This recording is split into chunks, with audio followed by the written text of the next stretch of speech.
So good day, everyone. I am Arizza Nocum from the Philippines, one of the extremely together young leaders under the Kofi Annan Foundation. I'm so happy to welcome everyone here today from different countries and different time zones, and I do hope that everyone is doing well amid the pandemic. So when we look around us today, when we watch the news, when we go online, one of the first things, sadly, that we notice is that COVID-19 has created what has been called the perfect storm for violent extremism worldwide. The pandemic has caused so much uncertainty and so much fear, and this uncertainty and fear is easily exploited by violent extremists. The pandemic has caused economic uncertainty for millions of people. And for these millions, especially the young, they're becoming more vulnerable to violent extremism by simply having no job, not being able to go to school, and experiencing the other economic effects of COVID-19. The pandemic has also become the rallying point that has caused further discrimination and marginalization, especially for minorities and migrants. The pandemic has changed the landscape of violent extremism worldwide, and violent extremists are adapting. So should we, those who are preventing and countering violent extremism. So these extremely together digital discussions have been created in order for us to adapt and to act. Throughout 4 sessions, we'll be discussing how COVID-19 is affecting violent extremism, how it is affecting the youth, what we can do, where we need support, and how we can stay extremely together. So today, we'll be focusing particularly on understanding the context. How is COVID-19 affecting violent extremism? How is it changing the landscape? How are young people affected in different parts of the world? And I'm so happy today that these speakers will be joining us to answer these questions. So I'm happy to welcome Mr. Elhadj Assi, the president of the board of the Kofi Annan Foundation and the current WHO and World Bank co-chair of the Global Preparedness Monitoring Board. I'm also happy to welcome Ms. Petrider Paul, a defender of women's and girls' rights in Africa and one of the members of the African Union Youth Advisory Council. And I'm also happy to welcome one of my colleagues from Extremely Together, Bjorn Ihler from Norway. So before we start with our speakers, please watch this video where you can learn more about what exactly Extremely Together is.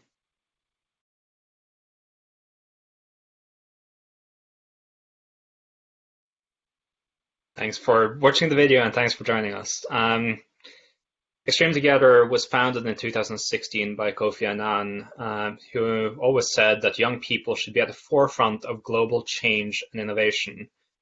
Empowered, we can be key agents for development and peace, and if youth are left on the outside, all of us will be impoverished. That's what he said, and something that I deeply agree with. He wanted youth to be engaged in countering and preventing violent extremism, as he saw that as fundamental to the future of our human societies. And since 2016, we have been working towards that. Of course, with the global pandemic of COVID-19, the global landscape has changed. It's essentially the first truly global event. It's something that has impacted people all over the planet and something that has changed fundamentally the way in which our societies are working. In some ways, it has perhaps created stronger ties between nations and between people from across the world as we are all going through this together, but at the same time, it has also become a breeding ground for conspiracy theories. There has been an uptick in hateful content, both online and offline. It's been something that has essentially fueled the fire of certain groups internationally.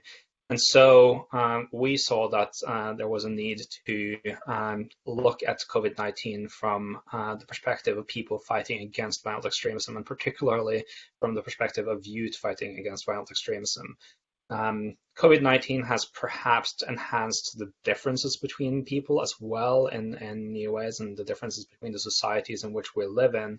The difference in access to healthcare and access to information. And so it's essential that we are working in ways to maintain peace and to work together to challenge those who are seeing this as an opportunity to spread hatred, to try to split our societies and to build their violent movements. And so we have created these youth dialogues, bringing together experts from all over the world, trying to highlight some voices and wishing to have everyone who is participating and everyone who is participating in the chats and in the Q&As, both on the Facebook live stream and then on the Blue Jeans stream and elsewhere.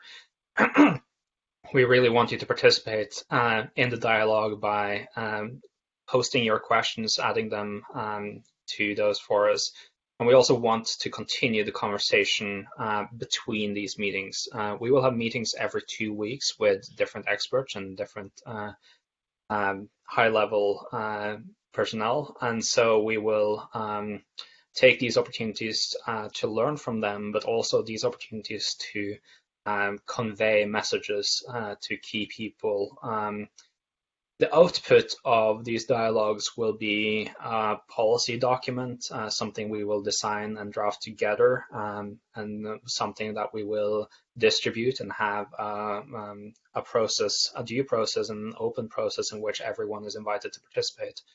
And we will take feedback on that policy note and bring that to the United Nations General Assembly and present it at an event there. And so this is really a process to try to include youth in determining the future for how we will continue the struggle against violent extremism and how we will continue that fight in light of COVID-19 and how COVID-19 has been a challenge and also provided opportunities for us to do work in new and exciting ways. And so now it's my privilege to give the floor to the new president of the Kofi Annan Foundation, Elhadj LC. Thank you very much. Thank you, Bjorn. Thank you, Arizza, and thank you, Petrider. So it's a great, privilege and pride, honestly, to join you. You, the young leaders of Extremely Together.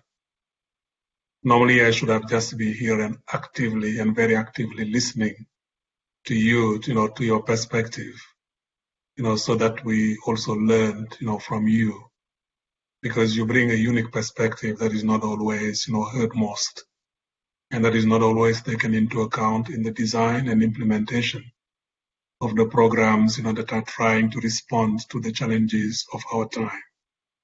This space is yours, and we are a humble guest, here, and the most of the time that we will devote will be to actively listen to you. But because we are facing together an unprecedented shock and hazard, that forces us all to be humble. It forces us humility because there is no precedent that we can learn from to see how we can handle this particular situation. It is not a one-sector issue. It is a multi-sectoral, multi-dimensional issue that is also calling for a multi-dimensional response. And it reveals many of the dysfunctionalities that we see in our societies and in our systems.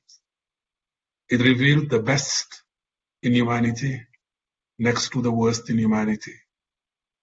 The worst because we see in this very time exclusion, we see discrimination, we see hatred, we see lack of solidarity, we see great competition to access information, competition to access resources, competition to access, the scarce commodities, that should prevent, the infection and then the further transmission of COVID-19. We see a fallback into nationalism and populism at a time when what we needed most is, solidarity. We see also all the negative forces, that are trying to take advantage of the situation and then taking the crisis as an alibi not to do the right thing, taking it as an alibi not to enforce democratic principles, taking it as an alibi to postpone or even cancel elections, taking it as an alibi to use methods that are authoritarian methods, that are against, the liberty and the freedom, of speech, as well as the freedoms of expression of political will in many different ways. But next to the worst, we have the best. We have those who are disproportionately affected, and among them young people. Because indeed, when schools are closed, the young people are more affected than anybody else. If the economy is shutting down, those who are looking for their first opportunity to get a job are affected. If, of course, the social distancing and social gathering is cut, young people also are badly affected. But if you look at the infection in itself, it is not affecting, from a clinical point of view, the young people. But all the other aspects of it are disproportionately affecting young people indeed. Well, they can choose to be passive victims or be part of the problems that I designed, that I described, or they can choose to be part of the solution. And in many ways, you have chosen to be part of the solution. To promote solidarity where nationalism is a norm and competition, to promote care, support, where discrimination and exclusion is a norm, to create spaces, safe spaces for dialogue, like the ones we are having now today, to share ideas, have, quote unquote, a battle of ideas, to learn from each other and then to chart a way forward, that can be more constructive, more engaging. At times, where, the voices, the negative voices are very loud through fake news and other means, to be there and then be there all the time, to stand for the principles and then to stand for the values that are of peace, that are of reconciliation, that are of healing. The world today needs a lot of healing. We should not only heal COVID as an infection, but we also should heal the relationships among people. We heal the relationship among this generation and the next one. Heal the relationship between the young and old, between the men and women, between the poor and the rich. And most importantly, to bring together the formal structures of governance and the informal ones. Because in times like this, people will cry for health, they will cry for food, they cry for water. But among all, they will cry for normalcy. And what we are living now today is not normal. And that cry for normalcy will find its best expression in the establishment of peace, so that, people can have the safety, to strive and not only survive, but then to strive, to preserve what is most important to them and to all of us, which is our human dignity. There is a time of shared humanity, and I'm very, very proud, to see you leading on that, and very proud to see this happening under the auspices of Kofi Annan Foundation and the spirit of our founder, and look forward to actively listening from you and learning from you. Thank you very much. Over. Thank you so much, Mr. Sai. It's now my honor and privilege to introduce Ms. Petrider Paul, who is a member of the African Youth Union's Youth Envoys Youth Advisory Council. She's also a renowned girls' and women's rights defender and an influencer for promotion of children's rights. She has, among many things, been awarded the Point of Light Award from the Majesty her Queen of the United Kingdom in 2018. for her work to campaign to end child marriage and gender-based violence in the Commonwealth, and as an East African Community Youth Ambassador. So, Ms. Paul, the floor is yours. Thank you so much. Actually, first of all, I'd like to extend my gratitude to the Kofi Annan Foundation for spearheading this agenda, especially through Extremely Together. The African Union Youth Envoy's Office is a proud supporter of peace-building initiative and the AU itself. And this collaboration actually shows us how much we can do if we work together to bring about change when it comes to peace and security issues, especially the issues that are affecting young people. Just to kickstart, I'm just going to share some few highlights of the different interventions and work we've done, especially from different categories. We've really worked from the African Union Youth Envoy's Office level. We've really worked much on promoting peace and security through championing for the African Union theme of the year, which is silencing the guns, creating a conducive environment for development in Africa. And this is not only just because it's the theme of the year for 2020. Efforts have been ongoing since last year when we're looking for best alternatives and initiatives to help refugees who are in forced displacement. Ideally, our work focuses also on finding better solutions on how children, girls, and women who are mostly affected in conflict can receive different support systems, mediation strategies that are already in place through the key institutions within the AU, but however, we are trickling it down to advocacy initiatives on the ground. So currently, we've been working to promote different youth engagement activities in Africa and in the diaspora, especially our key moment where we engaged in a joint mission with the government of South Sudan to call on young people and also women, especially to be the spearheaders of peace and security within the government of South Sudan. And we managed to launch an initiative which was led by a local South Sudanese.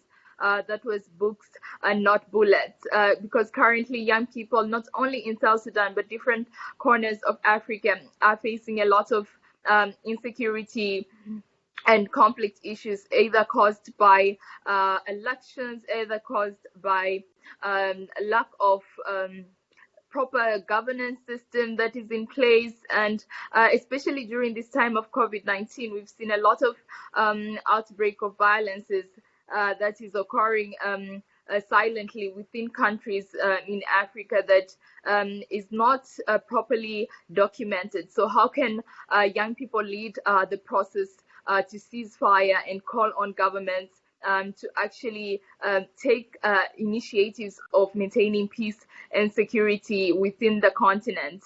However, we've been really engaging different young people right now within the COVID-19 limitation space of delivering activities offline. We've been working online through a series of consultations that we've managed to launch the African Youth Front on COVID-19, and Her Excellency Amira El Fadil, who's the Commissioner of Social Affairs from the African Union Commission.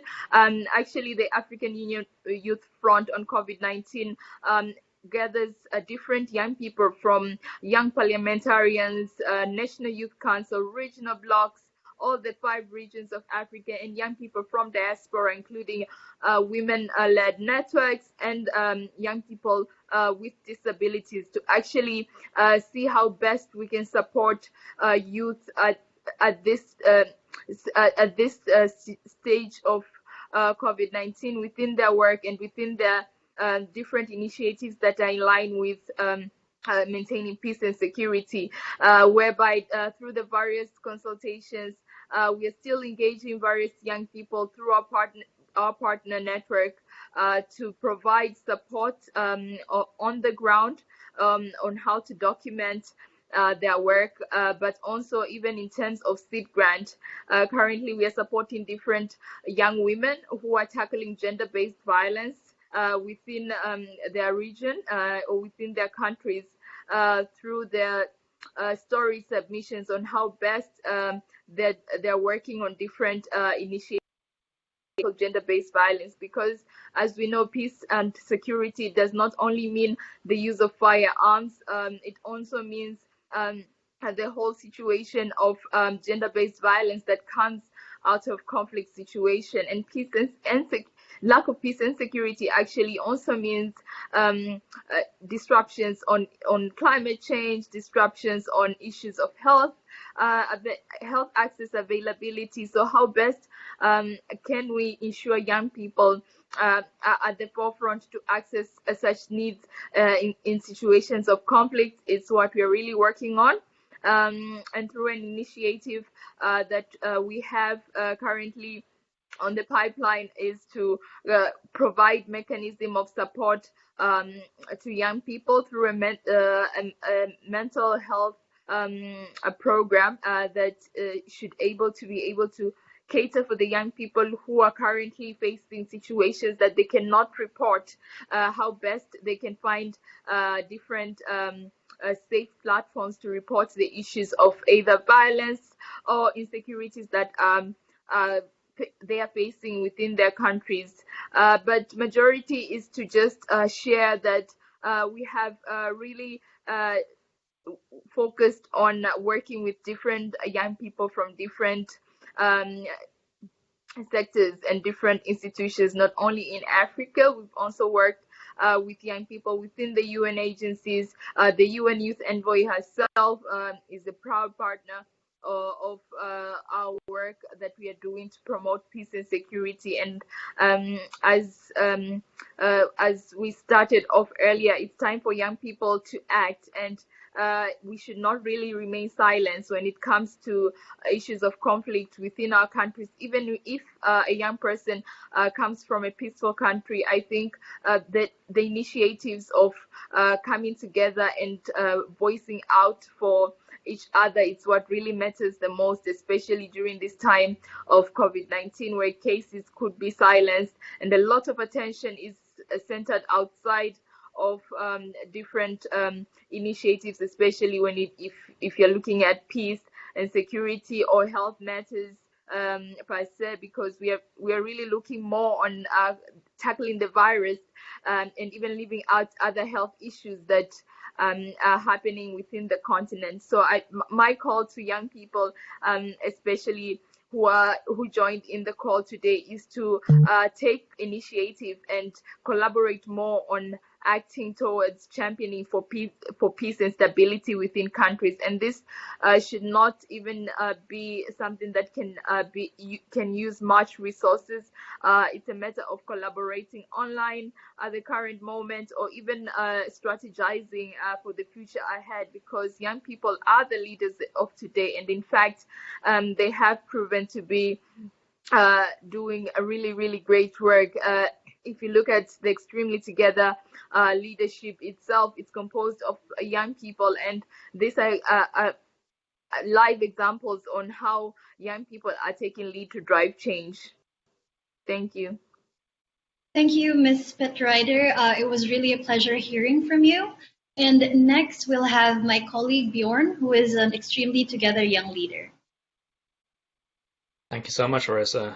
I think for sure that both Ms. Paul and Mr. Sai are correct in their assessments of the situations. We are dealing with this differently in different parts of the world, and the experience, while being global and unifying in some ways, is also exploitable and being exploited by those who thrive on fear. I commonly say that violent extremism is the violent denial of diversity, and ultimately that is true for all violent extremist groups, whether they're far-right extremists or Islamist extremists or whichever violent extremist group they are part of. They can't handle the fact that people are different within a society, and this is further amplified in a community when the community is influenced by fear. Extremists thrive on essentially spreading fear between people. And when there is fear in a society of something like a disease, something like COVID-19, that is something that makes us as human beings go back to kind of our core instincts. And often that is something that can be exploited by those who wish to spread hateful propaganda and hateful content. As early as in mid-April, we saw that there was a drastic increase in content online being spread by far-right extremist groups. A survey from the US shows that there was a 13% increase in engagement with white supremacist content on Google by the 14th of April. That was about a month after the global shutdowns had started. We've also seen a massive uptick in hatred against people of Southeast Asian origin across large parts of Western countries. I have personally heard horrific stories from friends who are of Korean origin living in the Netherlands, who have experienced being attacked while out on their bicycles. And so the kind of skepticism that leads to fear, that leads to hatred, that leads to violence is certainly something that has been amplified and accelerated by the virus and by the fear that the virus has brought into our societies. At the same time, our governments have reacted in vastly different ways. Here in Sweden, the crackdown has not been that severe, but in neighboring countries, the countries have slipped into something that looks closer to authoritarianism. There's been emergency legislation that has essentially bypassed parliaments and overruled constitutions in some of the constitutional democracies that we had strong faith in. And it's been devastating to see that and see that as a starting point of a slippery slope into authoritarianism. That has also, the virus has obviously also had a massive impact on the economy, and a lot of people have lost their livelihoods, and that further escalates these kind of underlying root causes of violent extremism that we see that are universal all over the planet, really.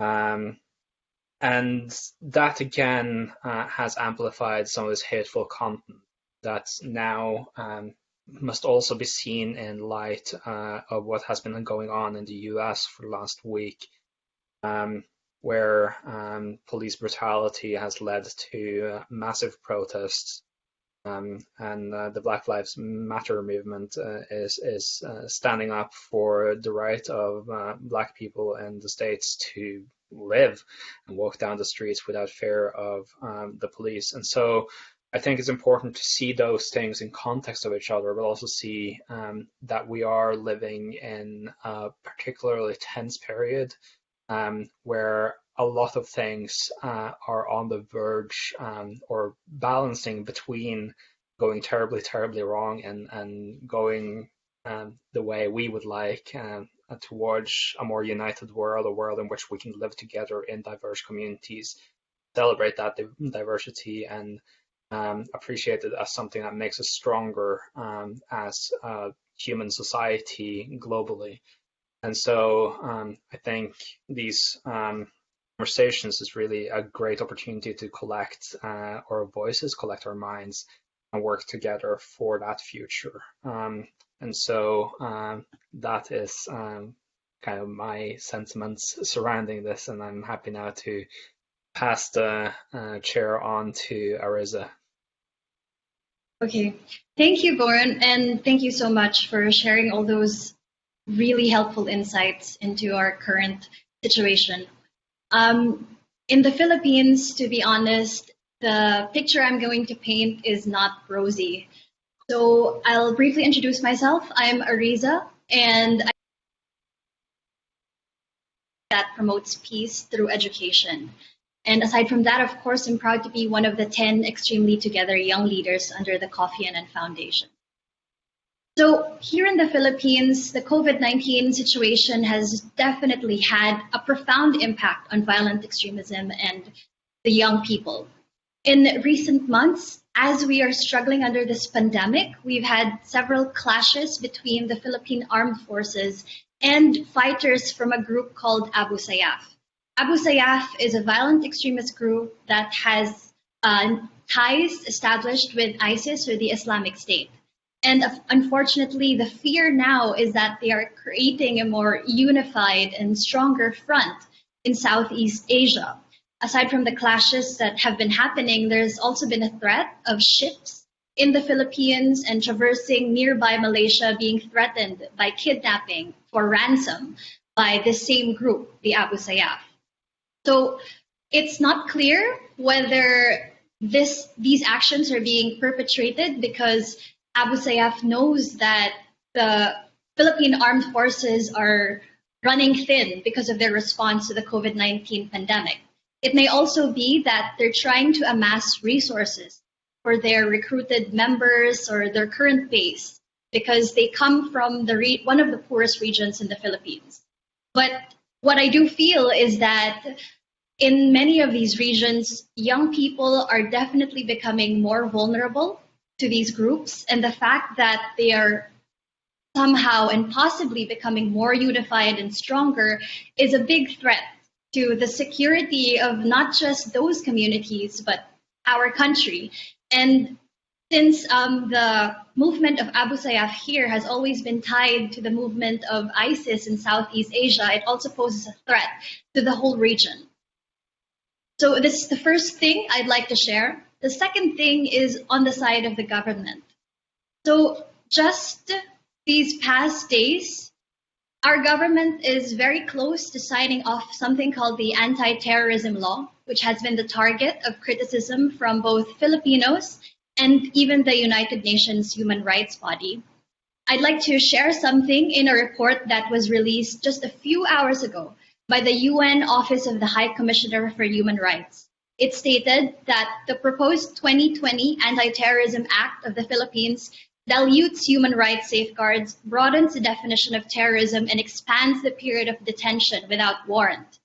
In plainer words, as one local congressman said, this law is not meant to combat terrorism. It is meant to give the state power to tag whomever they please as a terrorist. Here, it is also not clear why there is urgency in having a law like this approved right now, when the priority of the government should clearly be continuing to mitigate the impact of COVID-19. Citizens speculate that possibly, as people criticize the government's action and clamor for more effective responses to the pandemic, this is one way to silence that criticism. The third and last thing I'd like to share is that throughout this impact on violent extremism, this anti-terrorism law, young people are particularly vulnerable. Nationwide, young Filipinos have stayed at home since March, unsure of when classes will resume. Typically, June is the beginning of the school year here in the Philippines, but that may be shifted to September or much later. And faced with the possibility of an education that is not just physical, but also digital, millions of students here will find themselves on the losing end of the bargain because many Filipino students still don't have access to internet connection, to a good digital device, or even in the most far-flung places, to a telephone signal or a mobile signal. These developments are seen to widen the gap of inequality and make the future less certain for millions of young people. And as I've mentioned earlier, in areas in which groups like the Abu Sayyaf is active, the impact of COVID-19 is that it may just be much easier to exploit the uncertainties and fears that young people have so that they join these groups. These 3 points to me paint a very sad picture of how COVID-19 is further enabling violent extremism and how, unfortunately, based on recent developments, the government may not be able to truly address and may even heighten the many root causes in the environment that are furthering the vulnerability of people, especially the young, to violent extremism. So to end this, I just want to say that the onus is on us, young people, our organizations, our civil society groups, and other youth leaders. We need to continue to wage war against violent extremism. If COVID-19 has, as they said, created the perfect storm for violent extremists, then we're going to have to do what we can to provide shelter, especially to fellow young people. Thank you. Thank you so much, Arizza. We are now going to open the floor to everyone else through a Q&A. I encourage everyone to keep participating in the chat. We have already received more questions than we'll probably be able to answer in the next 20 minutes, which is fantastic. I love that. Some of the questions are following similar themes that we will try to pick out and bundle together some of the questions into thematic bundles. But we'll also keep the conversation going on social media after this conversation and between the conversations. And also we will, to the best of my knowledge at least, be collecting all of the questions and all of the input that we're getting through the chats to have that as background for the input into the policy note and the final products of these conversations. So the first theme that is sticking out to me among the questions that I've been receiving so far, really about youth and first of all, how a lot of youth are now finding themselves unemployed as a result of the current situation. That is causing a lot of economic devastation, which in turn is creating a space for violent extremists to recruit youth who are essentially fed up with the way in which their lives are going. And as we've seen for decades now, this can be a significant root cause in radicalization and in recruitment. And so the question is really what we can do to tackle this. Why don't we kick off by sending this question to Elhadj LSC? Essentially, how we can address the issue of how the economic impact is impacting youth and might lead to radicalization. It's a complex question, but it's the one. Yes, but it's a very important, because in the absence of opportunities, people become more vulnerable, and that vulnerability exposes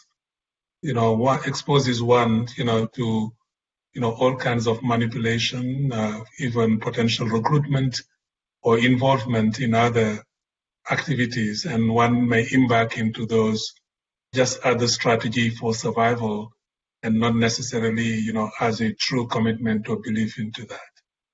So we need definitely two things. One is, a kind of an inclusive, type of economic restart and reset that will be giving, opportunity to young people. And that is not enough. We need also to have the social safety nets that will be accompanying that, so that, those who will not in the first instance, and it will be difficult to have everybody in the first instance, accessing those opportunities, will not left behind. They will get, the support, they need, in terms of support for continuous studies, support, in terms of apprenticeship, support in participation in other activities, that, can serve society at the same time, give an opportunity, for young people. And there, in all the contexts, even in the poorest of the poor countries, those opportunities do exist. And when I was reading, on the bar here, some of the initiatives that young people were getting engaged in, even in this time, the difficult times, it shows that one can always be part of the solution, in that sense.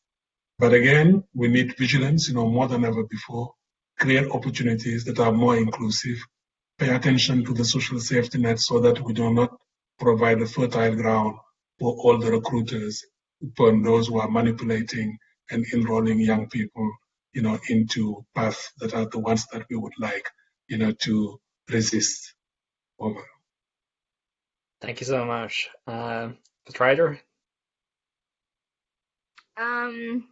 Ideally, from my side, thank you, Mr.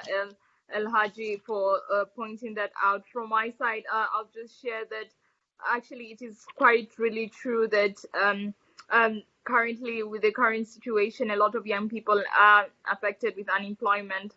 And this brings young people to be a target, and especially when they are targets in countries where they can easily be recruited. Even in countries where there's a lack of conflict, actually young people can be recruited, because I think we have a recent scenario of a couple of years back when the Al-Shabaab attacks in Kenya. One of the actual groups of the members of the groups were a young person from Tanzania. So you find that young people are a target, especially during this time, and when they do not have employment. But I think it's more on how best we can raise awareness and find better opportunities for young people to engage.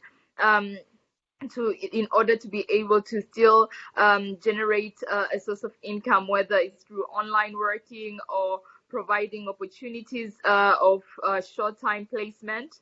I think we have a lot of platforms that still are offering opportunities for young people to volunteer, even online paid volunteering programs that young people can engage on. And I totally agree with Mr. Elhadj on the fact of apprenticeships programs that actually do help young people and can be accessible. But more on is the fact that we need to raise awareness on how young people who are unemployed also can engage themselves proactively during this time of COVID-19.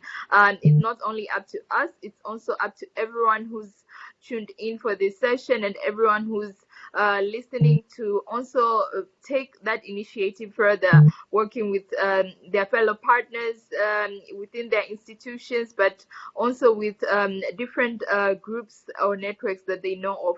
Coming up with creative solution is quite important during this time to be able to elevate young people to progress further.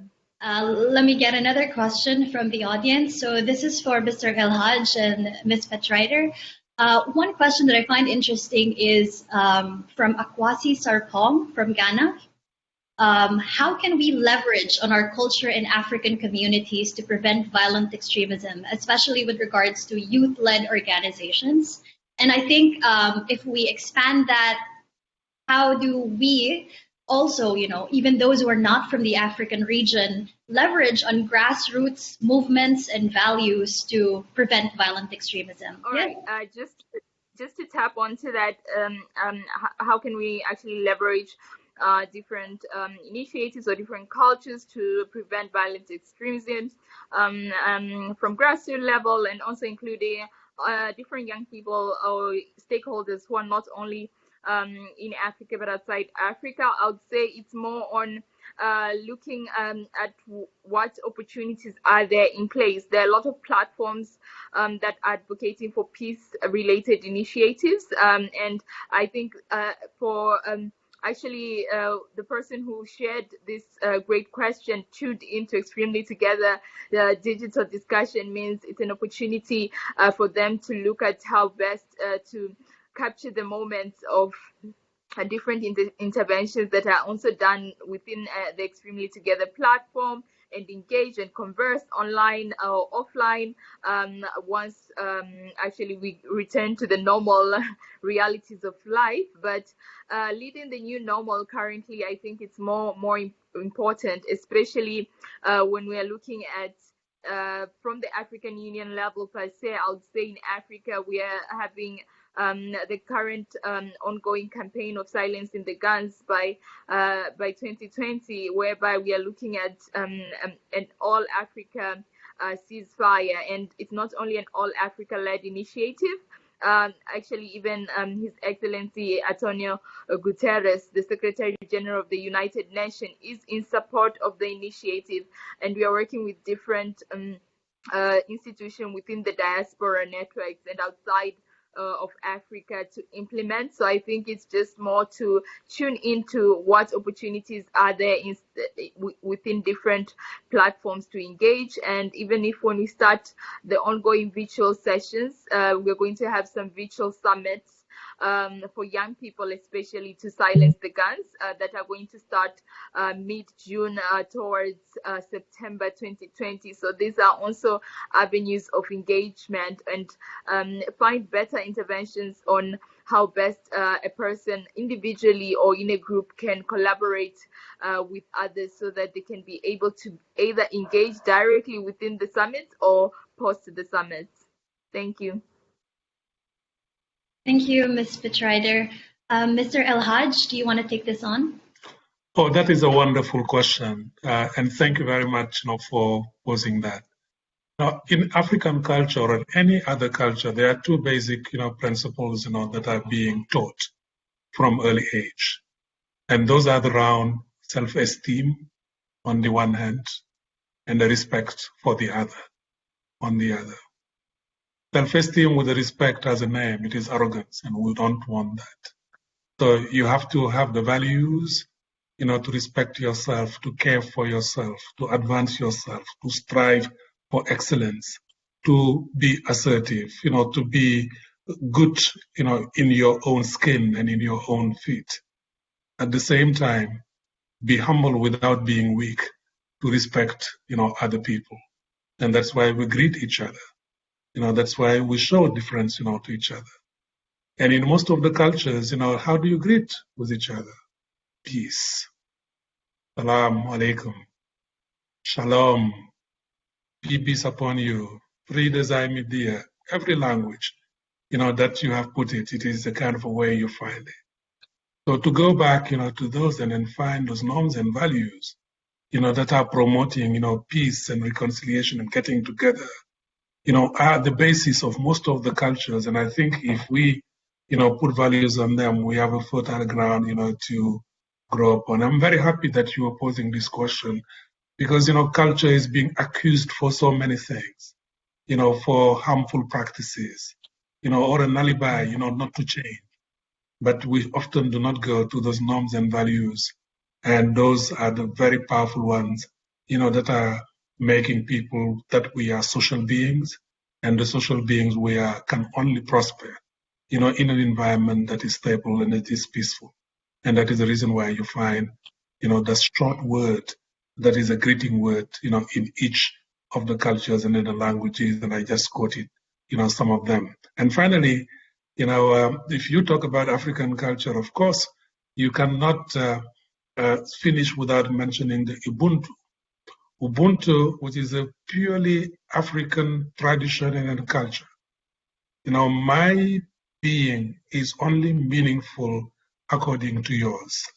And that is, in that spirit, also that in many other cultures, don't do to the others what you don't want, to be done to yourself. And it is said in cultures and religion, but in the ground roots, of, Ubuntu is really that.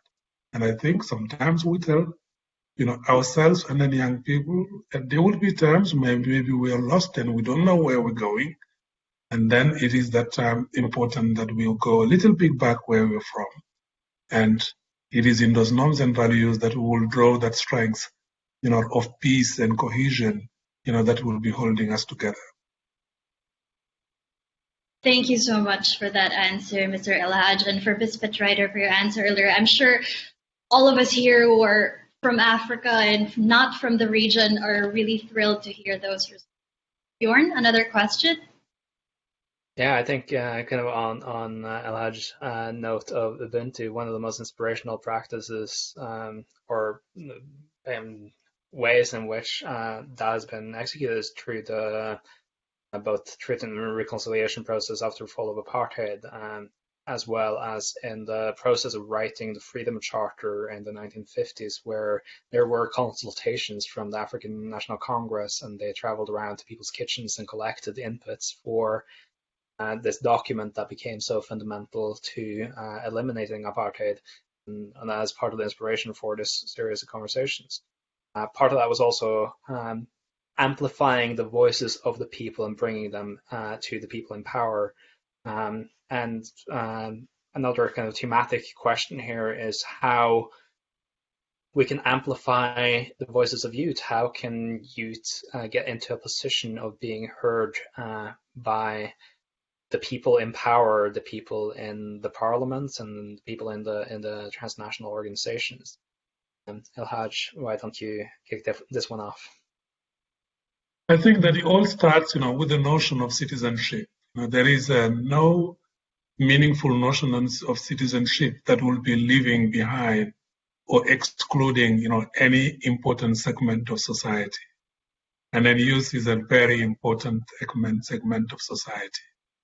So if I look at the African continent, up to 70%, 70% of the population is aged between 0 to 35 years old. So, I mean, that is extreme. You will not develop, you will not have cohesion, you will not have good citizenship, you will not have good governance, unless you have a meaningful involvement and participation of that very important segment. So it is, first of all, an exercise of citizenship. It is not a favor, to young people. It is not a favor to youth.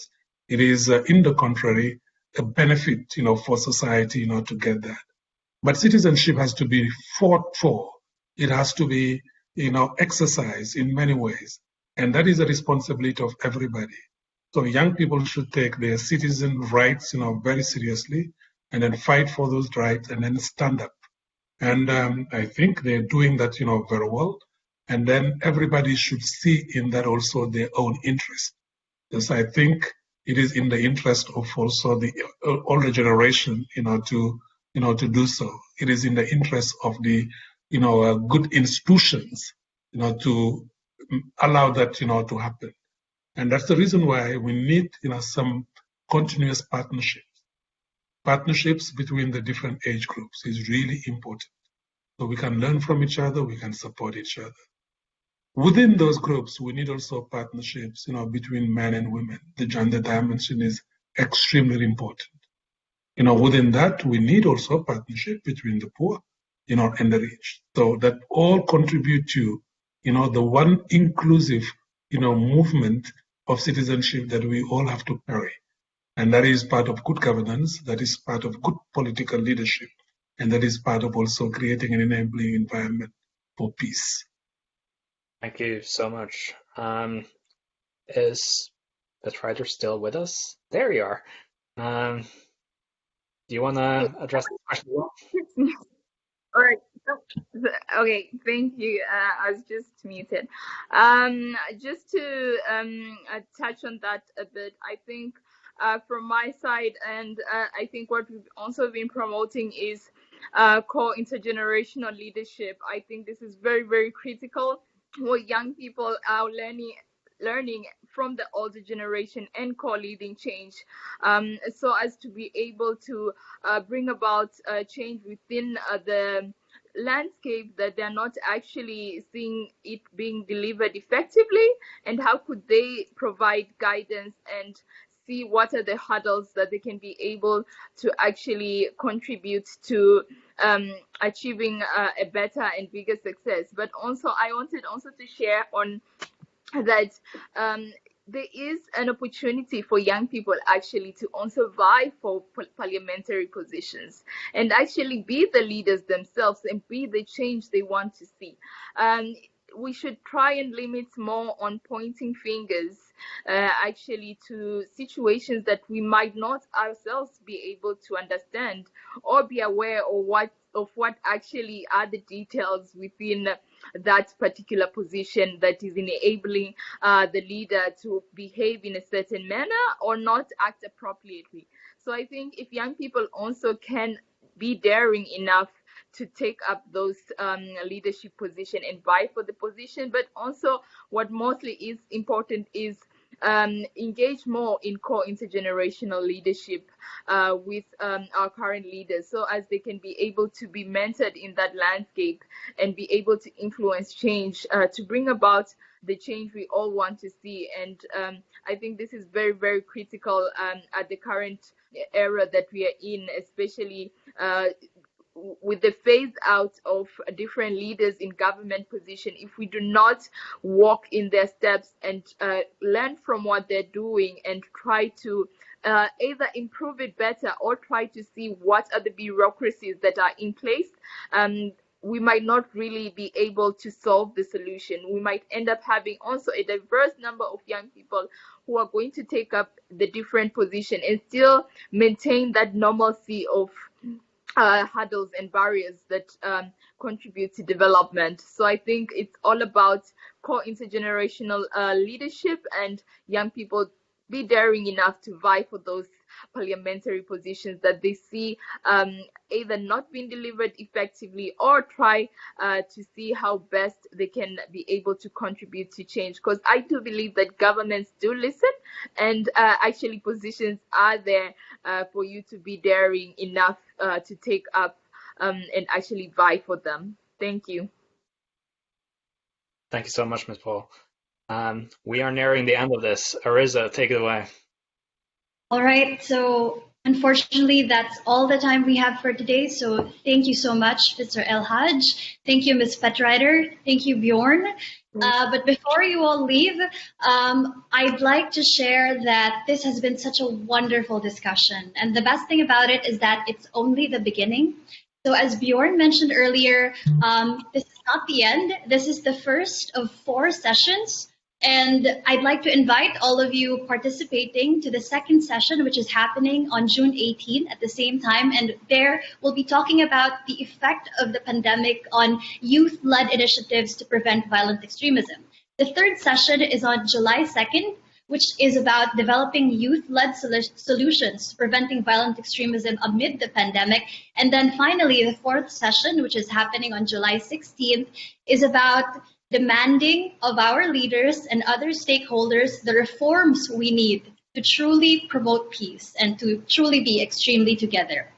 So we hope that you'll be able to join us in these future sessions. And Bjorn, would you want to share how else our participants can contribute in our actions moving forward? Yes, Extremely Together is very active on social media.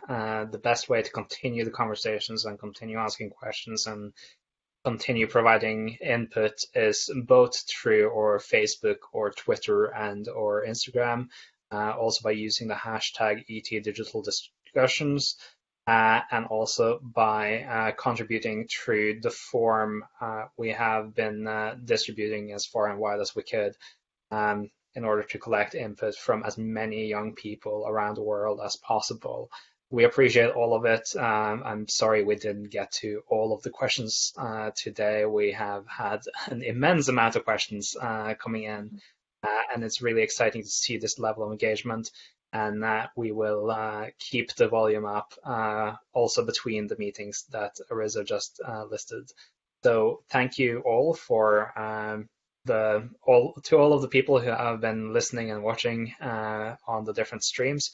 And thank you also so much to Elhadj and to Petrider and to you, Arizza, for your time and for taking part in this first session of the Extremely Together Digital Dialogues.